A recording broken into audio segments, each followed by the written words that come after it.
लोग कह रहा भैया बड़ा भ्रष्टाचार है, 10,000 में लोग बढ़ गया।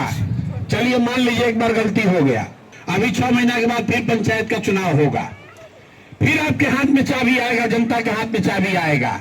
आधा से ज्यादा आपका भ्रष्टाचार पंचायत में मुखिया, सरपंच, प्रमुख, जिला पार्षद कर रहा है, उससे जुड़े अधिकारी कर रहे हैं। 4 महीना के बाद अगर बिहार का जनता संभल जाए और बढ़िया ईमानदार मुखिया, सरपंच, प्रमुख चुन ले तो आधा भ्रष्टाचार खत्म हो जाएगा।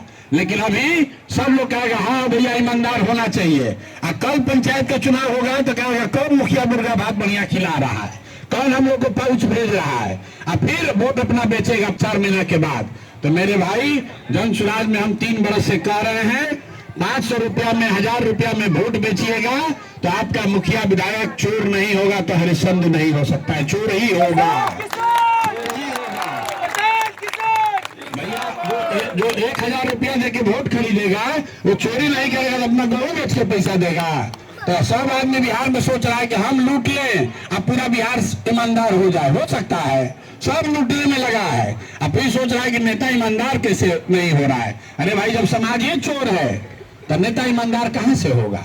25 लाख 30 लाख जो मुखिया खर्च करेगा वो आएगा तो आपसे इंदिरा आवास में 20,000 रुपया लेवे करेगा, आपसे राशन कार्ड के लिए और आधार कार्ड के लिए 2,000 2,500 लेगा, मृत्यु और जीवन प्रमाण पत्र के लिए पैसा लगेगा, दाखिल खारिज में पैसा लगना ही है। नहीं रुक सकता है, अगले 5 साल में आप देखिएगा और भ्रष्टाचार बढ़ेगा, रुकने वाला नहीं है। रुक जाए तो हमारा गर्दन पकड़ लीजिएगा, नहीं रुक सकता है, क्योंकि लोगों ने ही चोर सरकार चुना है। लोगों ने कहा, हम बात को छुपा के नहीं बोलते हैं, लोगों ने कहा कि हमको भी कुछ माल दे दो और तुम भी जाके माल लूटो। तो आप ही का ट्रेजरी का पैसा, जनता का पैसा 10-10 हजार सबको दिया और लाइसेंस ले लिया कि 5 वर्ष लूटेंगे। तो सब लोग लुटाने के लिए तैयार रहिए, कोई नहीं बचाने आने वाला है, कोई उपाय नहीं है, क्योंकि यहाँ की जनता समझने को तैयार नहीं है। नरक का जिंदगी जी रहा है, फिर भी कहता भैया सड़क बन गया, बहुत भारी विकास हो गया। अरे भाई, 2005 में जब नीतीश कुमार मुख्यमंत्री बने तो भी देश का सबसे गरीब और पिछड़ा राज्य था बिहार, और आज भी देश का सबसे गरीब, सबसे पिछड़ा, सबसे ज्यादा अशिक्षित, सबसे ज्यादा बेरोजगार राज्य बिहार ही है। और नालंदा में आदमी कह रहा है बाप रे बाप इतना विकास हो गया।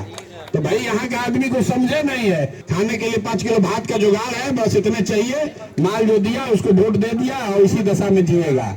तो हम आपको कुछ नहीं कह सकते हैं, हमारा काम समझाना है, आपको समझना नहीं है, ये भी हमको मालूम है। हमने अपनी जिम्मेवारी समझी है कि हम आपको बताएं, और इतना जरूर है कि 15 लाख से ज्यादा बिहार के लोगों ने जन सुराज का बटन दबाया है, और उनकी खातिर कम से कम हमको बिहार में बने रहना है, और वो 15 लाख लोगों का भरोसा बना रहे, और उनके वजह से अगर आप पर भी कल संकट पड़ेगा तो जन सुराज खड़ा होगा।